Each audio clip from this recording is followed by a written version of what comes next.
sommes en ondes pour le 5e épisode de la série LinkedIn en direct Effet Quoi.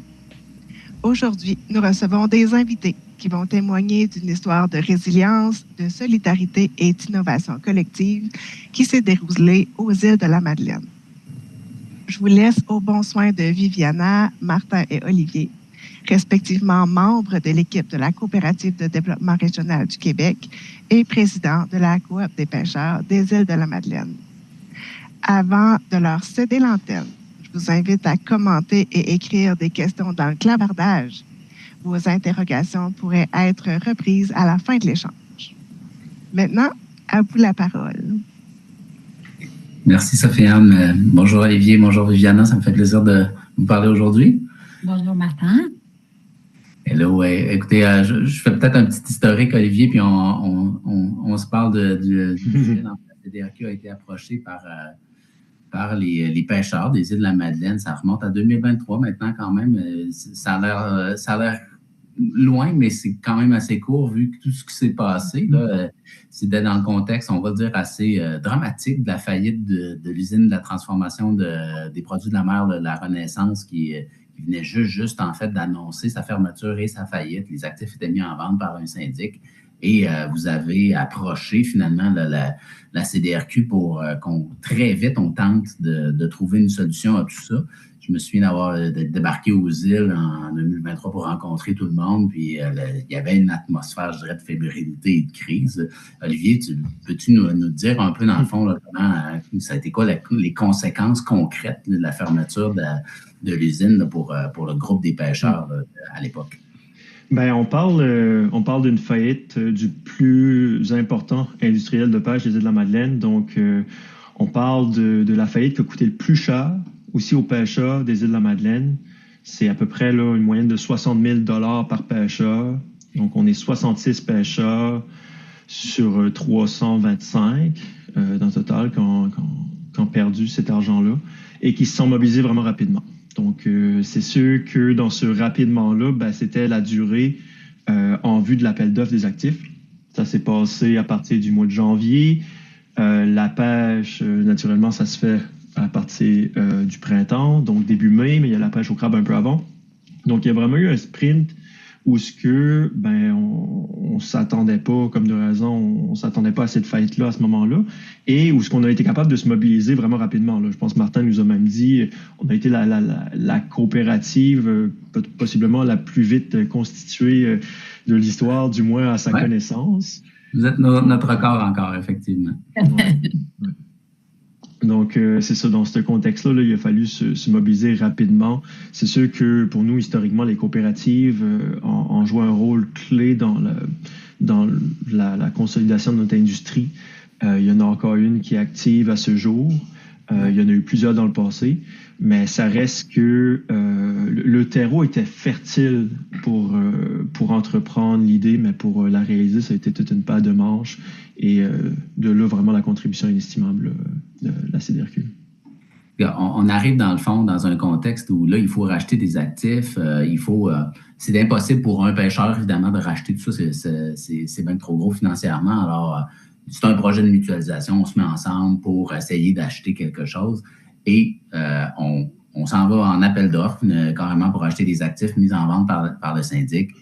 Bientôt, la réponse arrive. On ne gagne pas. C'est quelqu'un d'autre qui gagne. Qu'est-ce qui arrive après, Olivier? Effectivement, à ce moment-là, c'est sûr qu'on était déçus. On se considérait quand même très légitime en tant que créancier dans tout ça. Ceci étant dit, il a fallu se retrousser les manches. Donc, on a recommencé.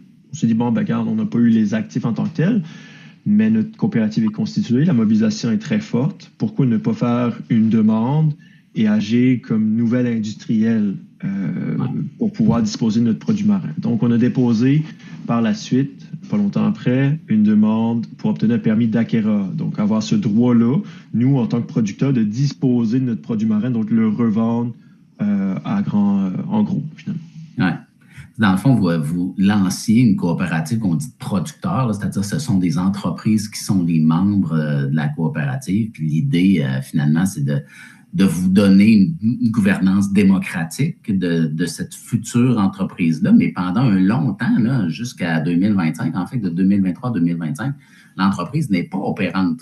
Et il faut avoir un permis pour acquérir des produits marins et les mettre en marché. C'est une règle du MAPAC, c'est normal, là, c'est pour assurer l'innocuité des aliments, mais reste que sans ce permis-là, c'est impossible d'opérer.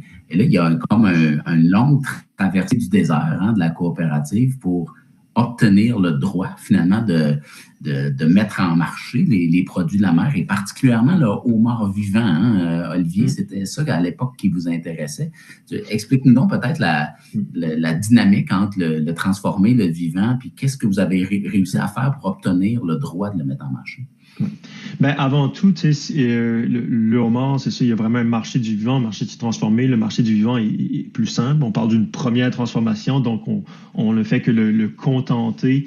Le homard se dégorge dans des bassins, puis est prêt à être transporté vivant. Donc, c'est l'aspect le plus simple, le procédé le plus simple, du moins, puis c'est ce qui est le plus familier avec les pêcheurs. Parce que plus qu'on est proche de notre permis en termes de transformation, plus c'est familier, plus qu'on a d'influence aussi à ce niveau-là. La traversée du désert a été quand même assez longue, il faut se le dire. Dans la coopérative, il n'y avait pas de source de revenus, mais quand même, elle existait. La mobilisation devait se maintenir pendant toute cette période-là. Il y a quand même des frais qui étaient encourus, là, toutes sortes bon, c'est ça, bon, c'est pas nécessairement des gros frais, mais quand même, fallait vraiment donner le cap, là. Ouais. Puis après, ben, on a fait cette demande-là. Bon, ça a pris à peu près, je pense, 6 à 8 mois avant d'avoir une réponse. Déjà, c'était d'une lenteur interminable pour finalement avoir un refus. Encore un refus quand même, vous avez été résilient. Là. Non seulement vous ne réussissez pas à acquérir les actifs, mais en plus, on vous dit non, vous ne pouvez pas avoir de permis. C'est une industrie fragile, il faut la protéger, etc. Là, je pense que le MAPAC fait son travail dans tout ça, mais reste que pour vous, vous êtes encore le bec à l'eau là, quand même. Là. Ben, c'est ça, pour nous, c'est quand même, on se dit, notre démarche est tellement légitime. On est des pêcheurs qui ont perdu des sommes. Ben, c'est ça, on a perdu plus d'argent dans la faillite qui a coûté le plus cher aux îles de la Madeleine, dans l'industrie des pêches.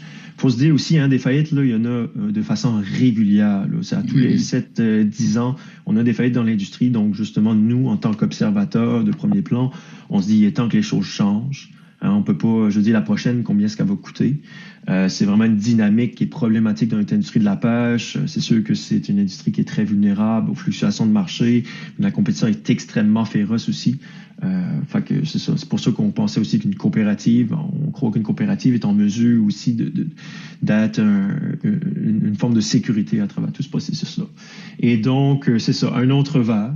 Donc, bon, surtout, bon, à ce moment-là, on se disait, mais coudonc, tu sais, est-ce que notre démarche est légitime, là? Je comprends, là, bon, les actifs, il y a un travail d'un syndic de faillite. Bon, je te dis, on n'avait pas la soumission la plus intéressante. Mais là, on demande, on refuse à des producteurs de disposer collectivement de leurs produits. Je veux dire, tu sais, s'il y a bien du monde qui a un certain droit sur le produit, c'est le producteur. Fait que là, on était vraiment outrés, surtout aussi pour les motifs allégués, nous disant que, premièrement, notre projet n'apportait pas de valeur ajoutée à l'industrie. Parce que, bon, c'était de la première transformation. Mais tout de même, je veux dire, la valeur ajoutée, elle peut se mesurer d'autres façons, mais c'est surtout que ça perturberait l'équilibre des industriels, l'équilibre du marché d'approvisionnement du homard tel qu'il était établi. Fait, finalement, on dit, on ne vous permettra pas de disposer de votre produit parce que ça va impacter les autres compagnies privées qui gouvernent l'industrie actuellement. Il faut dire quand même que l'industrie de la pêche aux îles, c'est pas un détail, hein, c'est 120 millions de chiffres d'affaires à chaque année, 23% de la population qui travaille dans ce secteur-là. Juste vous, là, les 66 pêcheurs impliqués, vous représentez une grosse partie de cette activité économique-là. Donc, le gouvernement, dans le fond, a un intérêt à protéger cette industrie-là. Finalement, il y a une consultation qui est partie par le ministre du milieu de la pêche. Je pense qu'on peut dire certainement que vous avez été les instigateurs. Là, ça a vraiment influencé le ministre pour poser des questions à l'industrie de la pêche. Et au finalement, on vous accorde ce permis-là. Ben, effectivement, ça a été encore là une autre traversée. Quand même, bon, la réponse, on l'avait obtenue en février, puis le permis a été octroyé en octobre suivant. Ouais. Donc, il y a encore là une longue période qui s'est échelonnée. Ben, il a fallu qu'on conteste la décision, on donne nos droits de le faire au tribunal administratif. Mais ceci étant dit, bon, je pense que justement, comme Martin, tu le dis, ça a vraiment beaucoup sensibilisé. Notre histoire a beaucoup fait parler. Je pense qu'il y avait quand même c'est sûr, en tout cas, notre volonté était certainement manifeste et légitime de pouvoir disposer de nos produits. Puis finalement, il a fallu cette consultation-là pour un peu aiguiller ou justifier ou encadrer l'éventuelle émission de notre permis. Certainement qu'a fait beaucoup réagir positivement, mais aussi dans l'industrie comme quoi, finalement, cet impact pouvait continuer à se faire percevoir. On représente, nous, la coopérative des pêcheurs, on représente à peu près 10% de la masse de pêcheurs des îles de la Madeleine. Mais bon, c'est quand même, c'est un 10% d'approvisionnement que les industriels se voyaient retirer.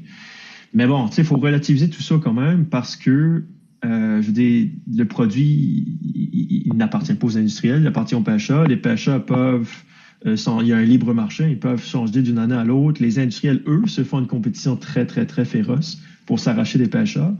Donc là, tu sais, on a senti qu'il y avait comme une forme de diversion politique là, sur le fait que la coopérative des pêcheurs arrive. Bon, ben là, maintenant, faut encadrer ça, faut rendre ça plus sévère à leur égard pour protéger les intérêts. Puis c'est une dynamique qu'on doit faire face encore et encore. Et tu sais, c'est pour ça que le travail continue encore à ce jour. Puis, c'est jamais fini ce genre de travail-là. Mais dans tout ça, dans le fond, ce qui est en filigrane, c'est la souveraineté économique, finalement, des pêcheurs. Ils veulent regagner, finalement, le droit de mettre en marché le produit qu'ils vont chercher eux-mêmes en mer, finalement. Pendant cette période-là, nous, à CDRQ, bien évidemment, on vous a accompagné au démarrage, la constitution, les règlements, tout ce genre de choses-là, mais on reste aussi derrière le rideau pour accompagner le groupe de promoteurs. Finalement, c'est encore un groupe promoteur, entre autres, dans leur représentation auprès du gouvernement. Même le CQCM s'implique à un moment donné pour parler du modèle coop dans l'industrie de la pêche auprès du MAPAC. Vous finissez par obtenir le dit permis et là, ben, vous avez la possibilité maintenant de devenir opérant. Viviana, c'est là que tu rentres en scène. Finalement, les pêcheurs nous approchent à nouveau et été envoyés sur la glace finalement pour un nouveau projet. Tu nous en parles un petit peu. Oui, effectivement. En fait, là, on avait un projet, mais on avait le groupe avait besoin d'un endroit pour égorger les homards, pour faire les opérations. Donc, il nous arrive avec un objet, en fait, un site qui pouvait remplir ou satisfaire les besoins pour les opérations, et avec un besoin de financement. Avec un démarrage, on était dans des besoins de financement qui dépassaient largement ce qu'on voyait comme transaction dans les démarrages. Il fallait bâtir beaucoup de confiance auprès des partenaires financiers et on travaillait que sur des prévisions financières. Donc, notre accompagnement a été surtout au niveau de la crédibilité des prévisions financières, donc des forecasts, mais aussi la complicité aussi qu'on a pu développer avec la coopérative, en fait, avec l'équipe de travail, Olivier, direction générale, les conseils d'administration. Donc, mais pour aller chercher cette proximité professionnelle ou intimité professionnelle, mais il a fallu un petit peu se connaître, donc connaître nos situations personnelles dans le sens que on a dû se rendre familier avec c'est quoi la motivation, pourquoi autant de résilience, pourquoi il y a rien, il y a aucun mur qui leur empêche d'avancer. Alors, on a pu aller chercher cet aspect qui est plutôt humain, qui réside sur les valeurs, pas juste entrepreneuriales, mais aussi humaines. Et puis sur l'idiosyncrasie, la culture aussi de la Madeleine. Donc, ça a été fondamental. Et puis par la suite, mais au niveau du montage financier, il fallait plus les aspects techniques, donc aller chercher une adéquation entre les besoins de financement, donc c'était quoi l'investissement, puis le véhicule financier qui se trouvait sur les marchés. Donc d'abord, on a une panoplie de de produits potentiellement, des partenaires financiers potentiels, mais qu'on réduit en entonnoir et on choisit notre équipe de travail externe, qui est les partenaires financiers, mais qui devient par la suite partie de l'équipe. Il n'y a pas interne, externe. Donc, on a trouvé des moyens de sortir des sentiers battus et être créatif, mais tout en respectant les politiques de financement des partenaires financiers et en voyant les partenaires financiers pas juste comme des pourvoyeurs de capitaux, mais comme de la consultation en termes de gestion des risques, discipline du management, etc. Donc, mais on faisait beaucoup à faire avec des entrepreneurs chevronnés. Par exemple, pour Olivier, c'était pas son premier démarrage non plus. C'était vraiment des gens qui se connaissent énormément dans leur métier. Et donc, ça a été facile. Ça a été propice comme environnement parce qu'il y avait beaucoup d'ouverture des entrepreneurs à prendre la bonne approche. Donc, on pouvait avancer quand même rapidement et de façon très dynamique. Mais quand même, Olivier, ça a été toute une aventure, là, tout ça, parce qu'on parle du financement, mais il faut faire lever quelque chose de terre, là, hein, pour c'est ça, là, faut comprendre. Bon, nous autres, on sortait d'une bataille. Je veux dire, on avait comme gagné notre permis. C'était très politique à ce moment-là, très politisé. Là, on obtient notre permis. Puis là, tabarouette, on est au mois d'octobre. La saison de pêche commence au mois de mai. Si on avait obtenu notre permis au mois de décembre, ça aurait été évident que c'était pas possible. Ouais. Mais là, on était vraiment sur la ligne. Puis ce qui s'est passé aussi, c'est que pour faire une infrastructure comme on avait besoin, un vivier à homards, ça fait pas ça n'importe où aux îles de la Madeleine. Pour ceux qui savent, aux îles de la Madeleine, les propriétés, les terrains sont de plus en plus morcelés. Les endroits au bord de la mer sont très sollicités, sont très en demande, notamment en zone industrielle.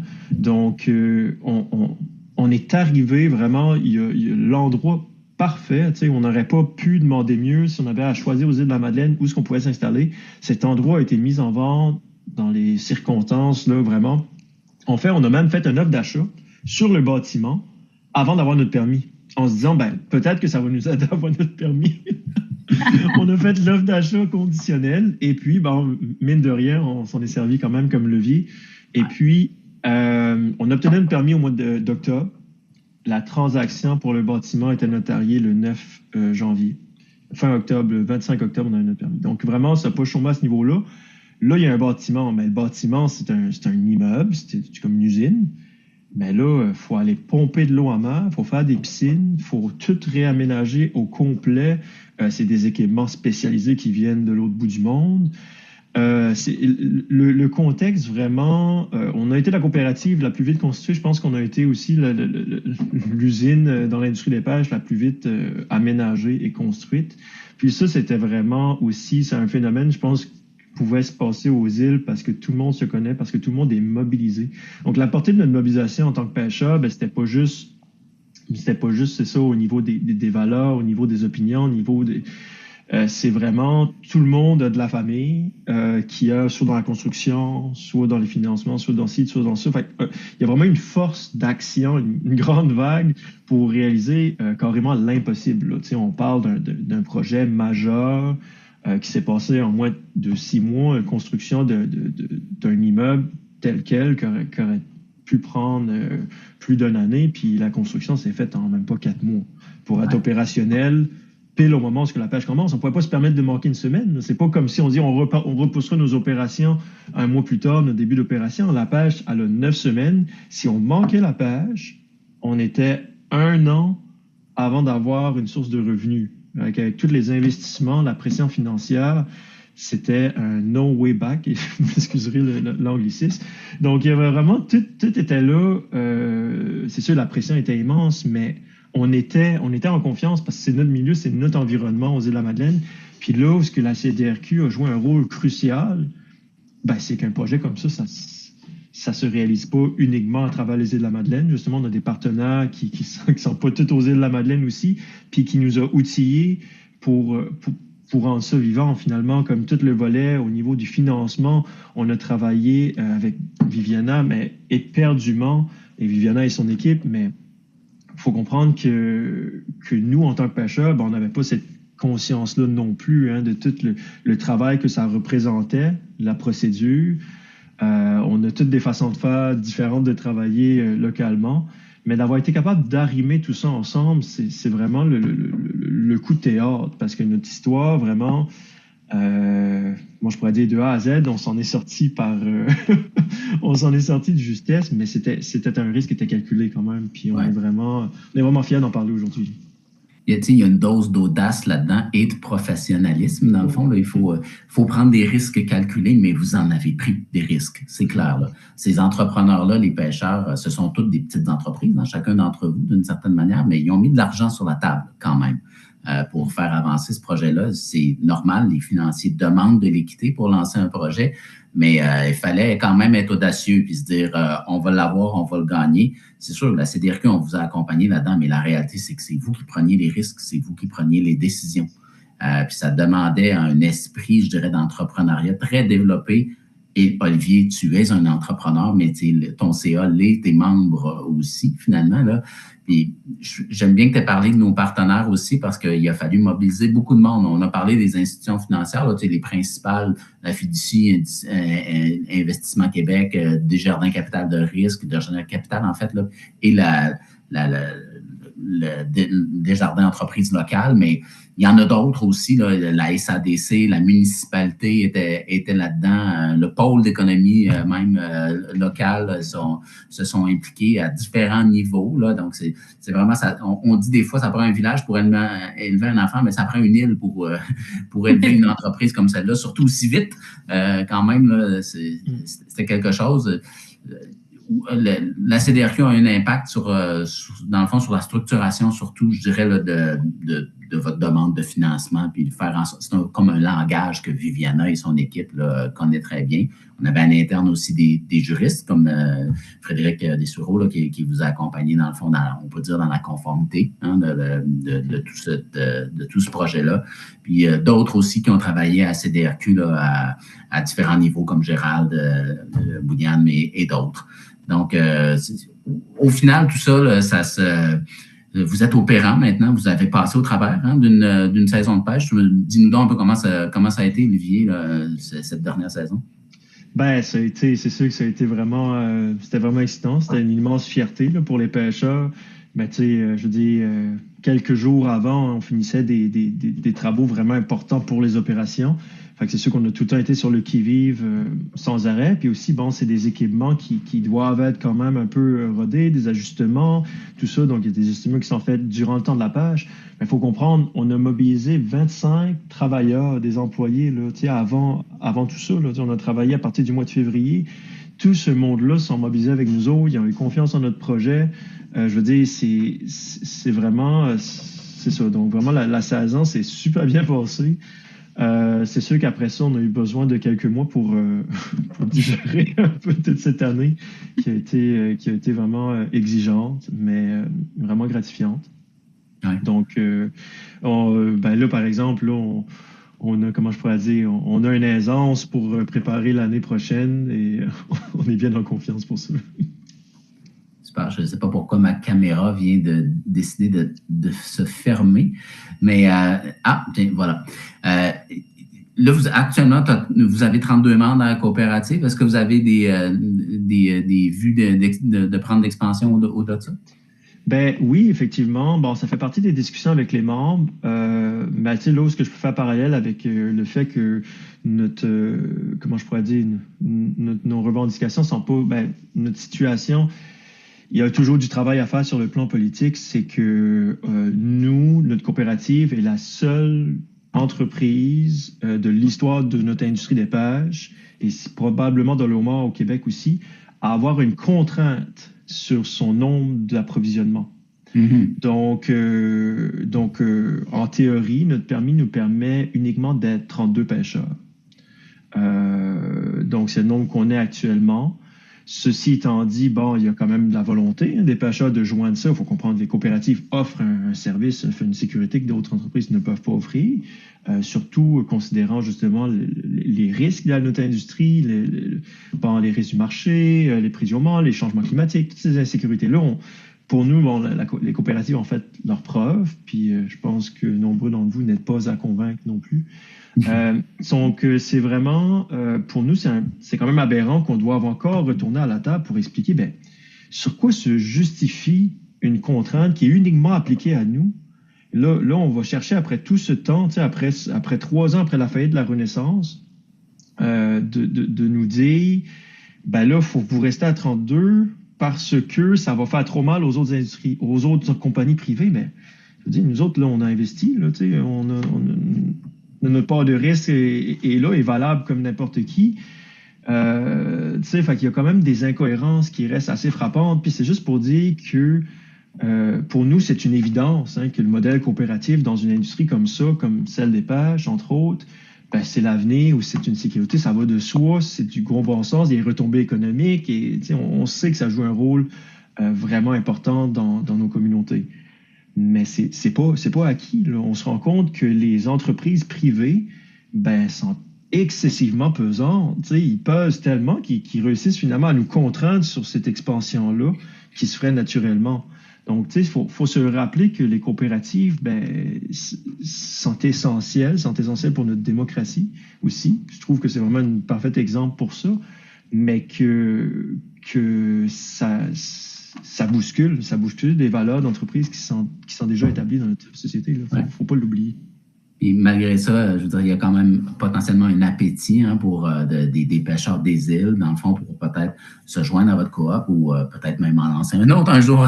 Ça pourrait être un concurrent, mais reste que on voit que le modèle cadre bien finalement avec ce secteur d'industrie et la manière dont vous avez envie de vous gouverner, c'est-à-dire donc de ne pas dépendre d'un intermédiaire pour mettre vos produits en mer et de contrôler vous-même l'entreprise qui le fait. Éventuellement pour prendre les bonnes décisions et faire en sorte, entre autres, qu'elle ne fasse pas faillite en vous entraînant dans sa chute. Entre autres, puis il faut aussi se dire, bon, nous, on a une convention de mise en marché dans nos produits marins, donc c'est vraiment un élément particulier aussi qui fait que, jumelé à une coopérative, ben, les pêcheurs, le prix payé aux pêcheurs dépend de la performance des acheteurs. Ouais. Donc, c'est là que le bas blesse là, dans notre industrie.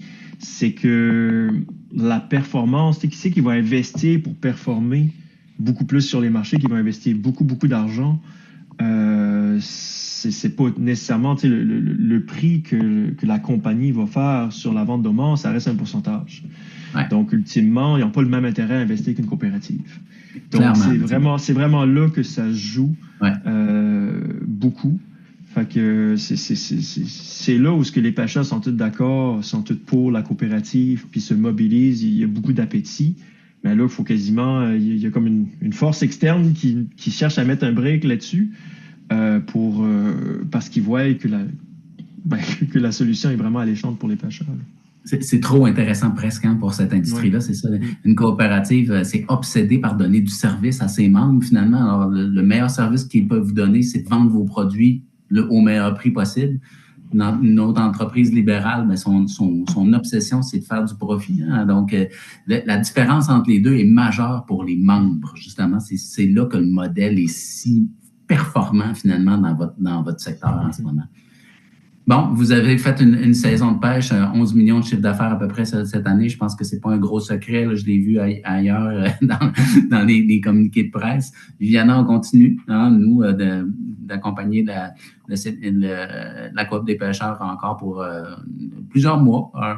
En gros, sans entrer dans les détails, à quoi ça ressemble pour le futur. C'est sûr que félicitations Olivier, toute ton équipe aussi pour la belle performance cette année. C'est une première année d'opération, mais que tu as été pile dans les budgets avec une marge d'erreur qui est inférieure d'un seul chiffre, d'un seul digit. Donc, aussi la gestion des coûts, les suivis de tous les éléments qui font varier la capacité de la coopérative à générer des surplus pour réinvestir dans les membres, en fait, et les opérations. Donc, pour nous, c'est vraiment augmenter l'autonomie de la direction générale.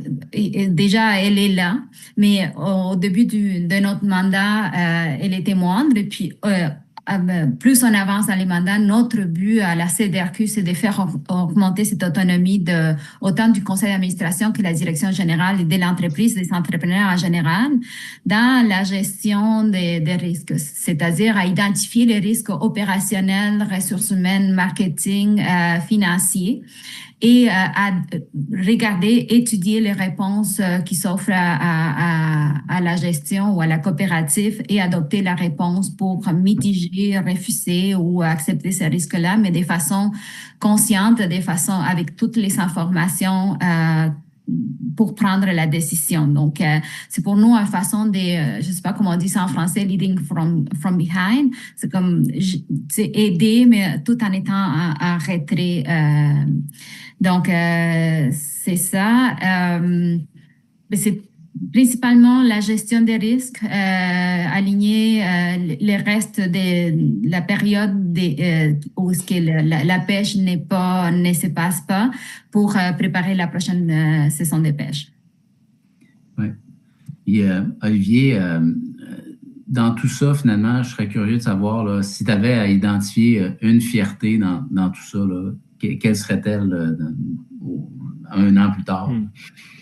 Ben, c'est sûr que d'avoir pu faire notre place dans l'industrie, parce qu'il faut comprendre, dès les débuts, on l'entendait, ben non, vous n'aurez pas l'appel d'offres. Bon, on n'a pas eu l'appel d'offres. Après ça, on sort de demande, on demande le permis. Ben non, vous n'aurez pas votre permis. Puis c'est pas juste, tu sais, c'était vraiment dit à tous les niveaux, là. Les industriels étaient prêts à mettre leurs mains à couper, là, qu'on n'aurait pas notre permis, tu sais. Puis après ça, ben non, vous serez pas prêts à temps. Ben non, c'est impossible, tu sais, parce qu'on n'a jamais vu ça. Ben non, vous n'aurez pas les travailleurs. Ben non, vous n'aurez pas le financement. Ben non, tu sais, c'est vraiment, tu sais, je suis pas sûr que je recommencerai demain matin, là, mais tu sais, on a vraiment réalisé l'impossible, là. Tu sais, ça a été extrêmement exigeant, tu sais, sur tout le monde, mais on avait cette impulsion-là, puis c'est que si ça se passait pas là, ça n'arrivait pas. C'est pas un projet qu'on pouvait dire l'année prochaine. Si on manquait le bâtiment, l'opportunité de ce bâtiment-là, ça marchait pas. La mobilisation se serait effritée.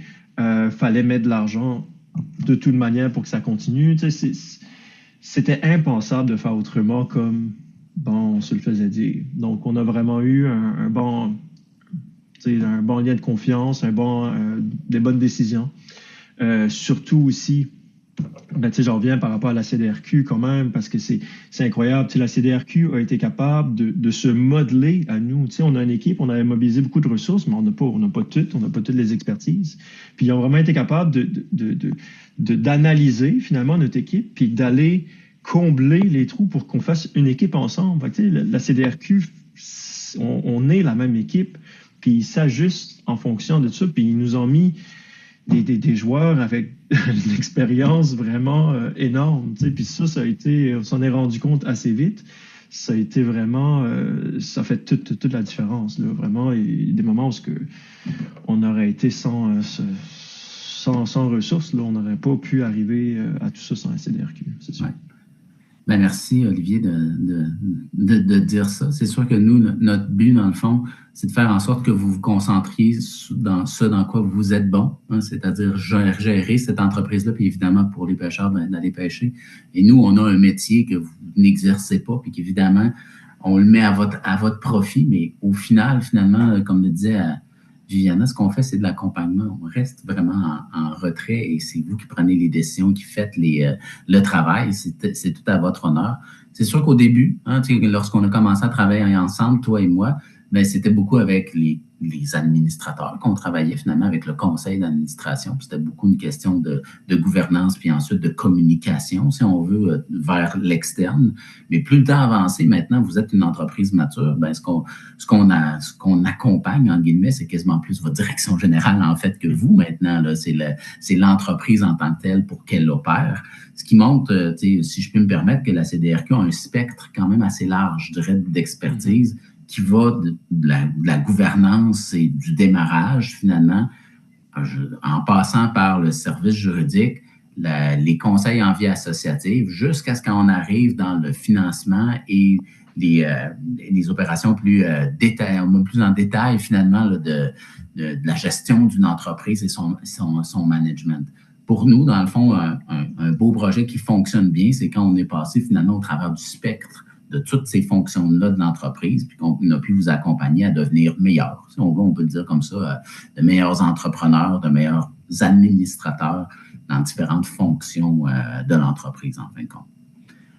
Est-ce que tu aimerais ajouter quelque chose, Olivier ou Viviana, là, dans le fond, sur ce qu'on a discuté jusqu'à maintenant? Oui.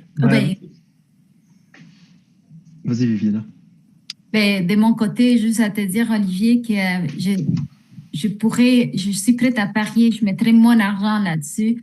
Vous auriez eu un autre nom, vous l'auriez défoncé pareillement. Tu dis, wow, si on ratait cette émotion, je suis certain que à vous avoir vu aller, là, c'est l'esprit d'équipe, puis vraiment la motivation, la résilience que vous avez eue, là, c'est pour moi le facteur clé du succès d'un entrepreneur, c'est la résilience. C'est combien de fois tu essayes, tu sais, c'est comme question des statistiques aussi, là, tu vas l'avoir, et puis il faut que ça fasse du sens, mais ça faisait beaucoup de sens. Mais l'autre chose que je me rajoutais, c'est vraiment un remerciement aux partenaires financiers, donc la communauté maritime des îles-de-la-Madeleine, les pôles d'économie sociale, des jardins capital, des jardins d'entreprise, la fiducie du chantier de l'économie sociale, les risques et Investissement Québec. Donc, un grand merci. Ça a été un travail d'équipe également.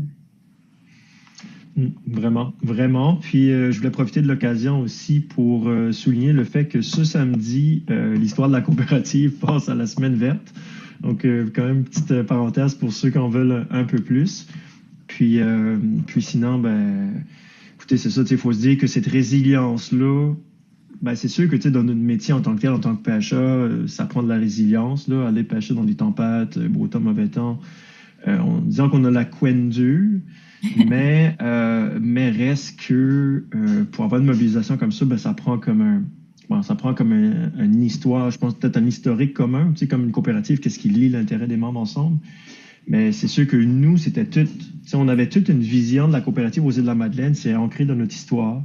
Fait que déjà là, il y avait tout un regard positif à cet égard-là dans l'industrie des pêches. Souvent, on l'entendait sortir quand ça allait pas bien, dire « Ah, ça nous prendrait une coopérative, ça nous prendrait une coopérative. » Là, on a passé à l'acte.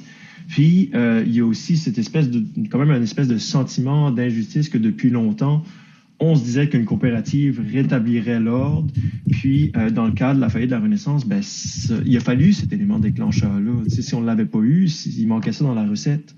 Donc, ça a vraiment été un concours de circonstances qui a amené à la coopérative. Puis, c'est quelque chose qui serait dur à fabriquer de même, là. C'est vraiment un concours, là. Donc, en tout cas, merci encore de mettre la lumière là-dessus. C'est sûr qu'on est fiers, on est content d'en parler. Puis c'est intéressant de prendre ce cas-là d'étude puis de réfléchir davantage sur la portée puis les défis que ça représente, là.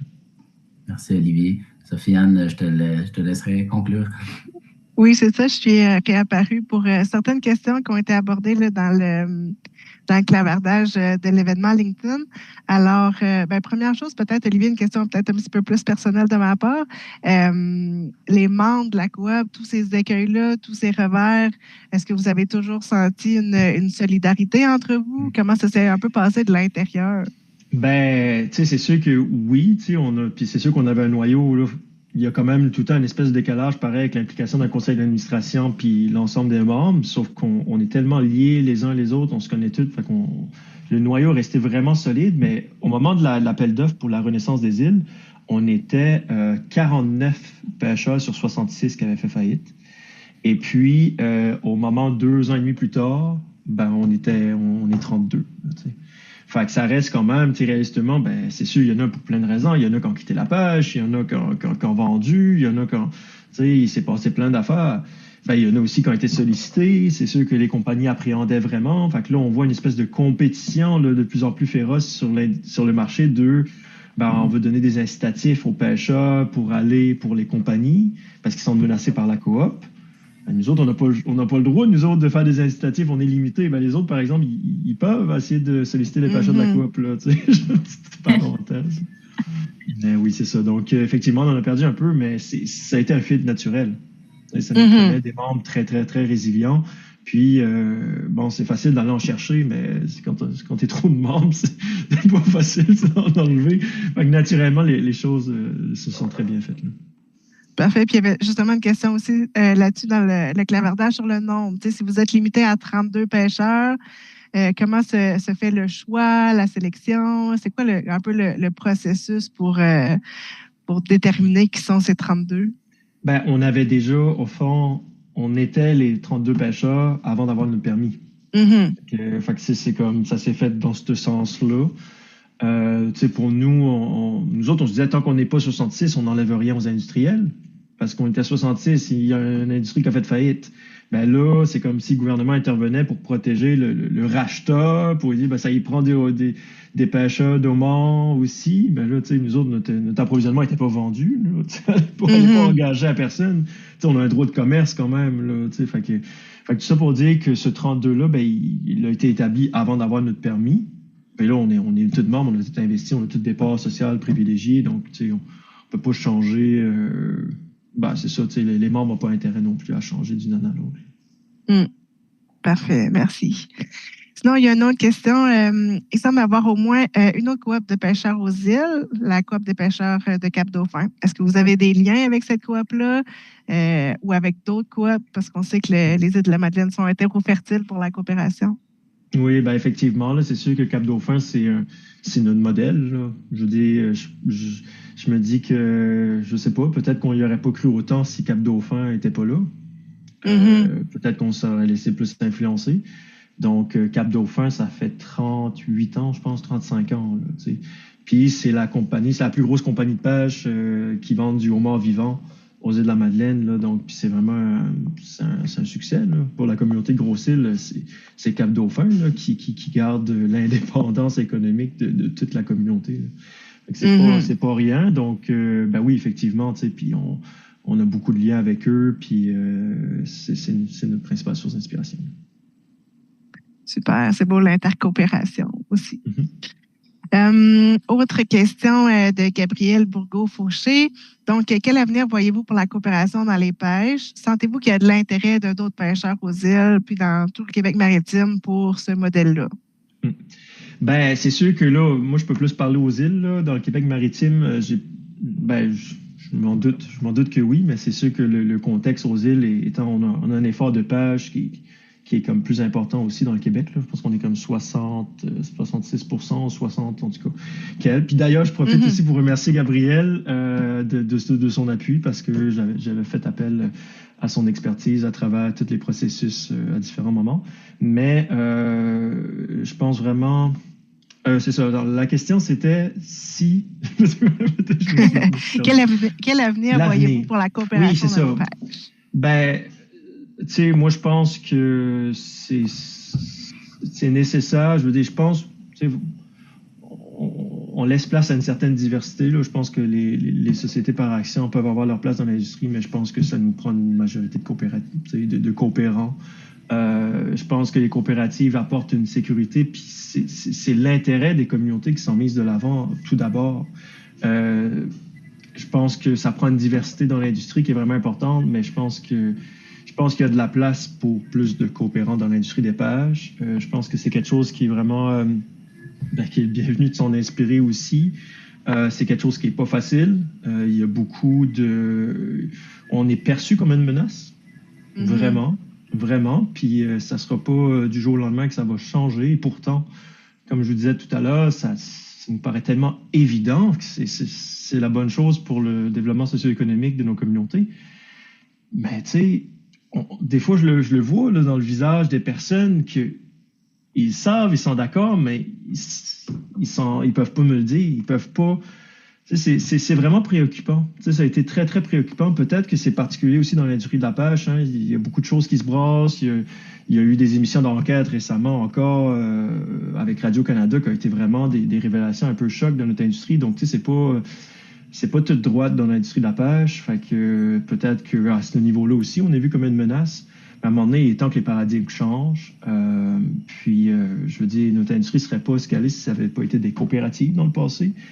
Les preuves ont été faites. Je pense que ça va être difficile d'argumenter contre. Moi, je suis pour une diversité des modèles économiques. Là. Fait que je suis pas contre les entreprises, les sociétés par action non plus, mais je pense que les coopératives apportent beaucoup plus de sécurité dans tous les défis auxquels on va faire face à l'industrie. Je suis assez d'accord. Si tu permets, Sofiane, je pense qu'il y a un appétit, puis on a maintenant un exemple que ça fonctionne. C'est possible de se gouverner, c'est finançable aussi. Tout ce qu'il nous faut, d'une certaine manière, c'est la possibilité réglementaire de les faire, ces coopératives-là. Il nous faut une collaboration du gouvernement, mais aussi, il faut démontrer finalement la rentabilité de cette entreprise-là. Je pense qu'avec le temps, là, il est bien possible qu'on relance cette branche-là de la coopération qui a eu beaucoup de difficultés dans les années 80 quand les pêches sont allées en diminuant à cause des stocks, etc. Là. Mais on pourrait voir, à mon avis, les conditions du marché sont réunies pour potentiellement revoir ce type de projet-là ailleurs qu'aux îles même. Mais effectivement, là, c'est tellement une bonne formule qui répond aux besoins. On a un exemple qui démontre que c'est possible de le faire, même très rapidement. Pourquoi est-ce qu'on le reproduirait pas? On peut faire ça en sprint plutôt qu'en marathon. Ouais. On pourrait aller même juste un petit peu plus large, parce que tous les problèmes sociaux sont un terreau fertile à la mutualisation des besoins des services. Donc, ça va au-delà de l'industrie de la pêche, mais je pense que là, le premier frein que de futures coopératives peuvent faire face, c'est la question des permis d'acquéreurs. Ça n'a vraiment pas été facile. Puis c'est pas à prendre pour acquis. Donc, c'est vraiment... C'est politique, là. Ça commence politiquement. Là.